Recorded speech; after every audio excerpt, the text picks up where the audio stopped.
నా ప్రశ్న, ముస్లిం సమాజంలో ఒకరు పైకి ఎదుగుతుంటే వారిని వెనక్కి లాగేస్తున్నారు. మరి ఏంటంటే ఒక ముస్లింని ఇంకో ముస్లిము మోసం చేస్తున్నారు. ఇది ఎంతవరకు కరెక్టు? దీని గురించి ప్రవక్త గారు ఏం చెప్పారు? ఈ వ్యాధి ఎలాంటిదంటే అన్ని మతాల్లో ఉందండి. ఇది అన్ని మతాల్లో ఉన్నటువంటి వ్యాధి ఇది. దీనికి పరిష్కార మార్గం కూడా ఇస్లాం ధర్మం తెలియజేసింది. విషయం ఏంటంటే, మీరు వినే ఉంటారు, కేకడా అంటే తెలుసు కదా, పీతలు. వాటి యొక్క గుణం ఏంటంటే, అది ఒక ముందు వెళ్తుంటే అది వెళ్ళేదాన్ని ఆపేస్తుంది అనమాట. ఈ యొక్క వైఖరి అనేది ఏంటంటే ఎదుగుదలని ఆపడం అనేది. ఒక విషయం మనం అందరం కూడా ఈ యొక్క సభాముఖంగా ఒక విషయాన్ని గుర్తుపెట్టుకోవాలి. అదేంటంటే మిత్రులారా, రిజహ్ మరియు ఇజ్జత్. రిజహ్ అంటే ఉపాధి, ఇజ్జత్ అంటే గౌరవం. గౌరవం మరియు ఉపాధి అనేది మీ ఆధీనంలో, నా ఆధీనంలో లేదండి.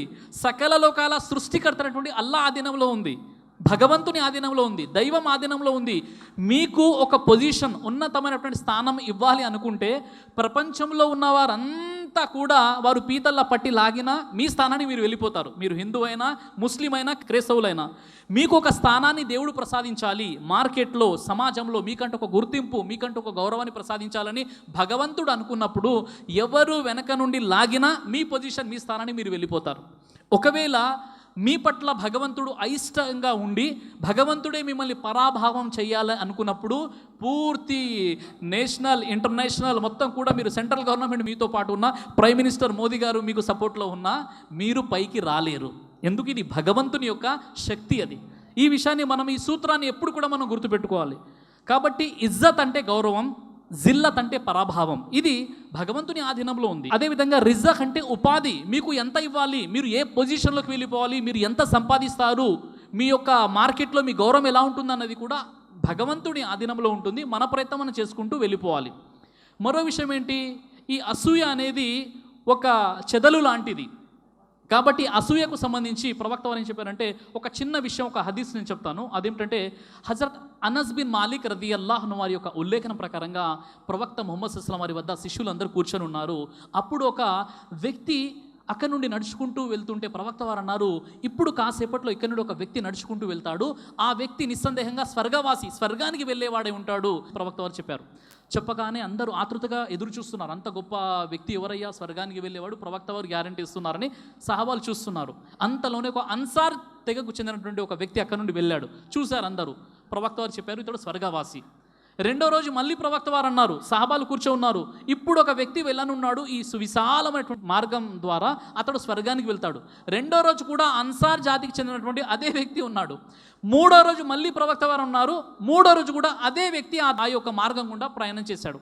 అప్పుడు అబ్దుల్లా బిన్ అమ్ర్ రదియల్లాహు అన్హు వారు ఏం చేశారంటే, ప్రవక్త ముహమ్మద్ సల్లల్లాహు అలైహి వసల్లం వారు ఆ వ్యక్తిని స్వర్గవాసి అన్నారంటే ఊరికే అనలేదు, ఏదో స్పెషల్ క్వాలిటీస్ ఆ వ్యక్తిలో ఉంటాయి, నేను కూడా తెలుసుకుంటే నేను కూడా స్వర్గానికి వెళ్ళిపోతాను కదా అని ఒక మంచి కాంపిటీషన్ ద్వారా ఆ వ్యక్తి ఆ అన్సార్ సాహబీ వద్దకు వెళ్ళి, అయ్యా నాకు మీ ఇంట్లో ఆతిథ్యం ఇవ్వండి, మీ దగ్గర నేను ఉండాలనుకుంటానని అనుమతి తీసుకొని అతడు ఆతిథ్యంగా ఇంటికి వెళ్ళిపోతాడు. ఇంటికి వెళ్ళిపోయి ఇతని ఇంటెన్షన్, ఇతని యొక్క సంకల్పం ఏంటి, ప్రవక్త వారు స్వర్గవాసి అన్నారంటే ఇతనిలో స్పెషల్గా ఏదైనా కార్యాలు, ఏదైనా ఆచరణ చేస్తున్నాడేమో చూడాలని వెళ్ళిపోయాడు.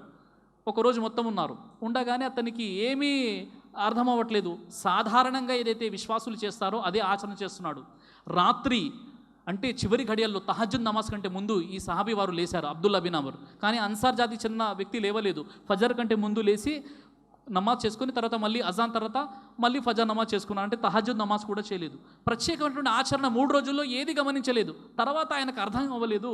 ఒక ప్రశ్న మిమ్మల్ని అడుగుతాను, ప్రవక్త ముహమ్మద్ సల్లల్లాహు అలైహి వసల్లం వారు మిమ్మల్ని స్వర్గవాసి అని అన్నారు, కానీ మీ వద్దకు వచ్చి చూస్తే ప్రత్యేకమైనటువంటి ఆచరణ ఏది మీలో నాకు కనిపించట్లేదు, దయచేసి మీరు చెప్పండి అంటే అప్పుడు ఆయన 2 విషయాలు చెప్పారు.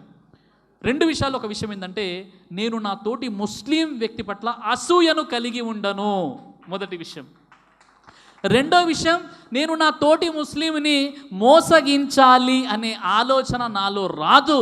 బహుశా ఇవే లక్షణాల కారణంగా దైవ ప్రవక్త నన్ను స్వర్గవాసి అన్నారేమో అని చెప్పారు.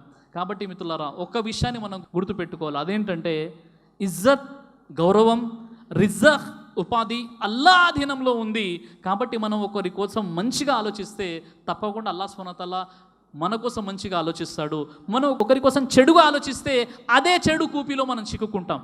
కాబట్టి మనకు తోచినంత వరకు మనం మంచి చేసే ప్రయత్నం చేయాలి, లేదా మౌనంగా ఉండాలి తప్ప ఇతరుల పట్ల అభాండాలు సృష్టించడం, తెలిసి తెలియని మిడిమిడి జ్ఞానంతో ఫత్వాలు ఇచ్చివేయడం, వారు తప్పు అని చెప్పడం ఈరోజు ఎక్కువగా మనకు సమాజంలో కనిపిస్తుంది. ఈ విధంగా కాకుండా ఇన్షాల్లా మనం మంచిగా ఉన్నట్లయితే మన సమాజం కూడా మంచిగా ఉంటుంది, తద్వారా శాంతియుతంగా మనం జీవితం గడపవచ్చు. సంక్షిప్తంగా మీ ప్రశ్నకు జవాబు దొరుకుతుందని నేను ఆశిస్తున్నాను. జజాకల్లాహు ఖైర్. బ్రదర్ సిరాజ్ అని యూట్యూబ్ ఛానల్ని మీరు సబ్స్క్రైబ్ చేసినట్లయితే ఇన్షాల్లా దేవచిత్తం అయితే మీకు మరిన్ని వీడియోస్ వస్తుంటాయి. అదేవిధంగా బ్రదర్ సిరాజ్ అనేటటువంటి ఫేస్బుక్ని కూడా లైక్ చేయడం వల్ల మీకు వీడియోస్ వస్తుంటాయి.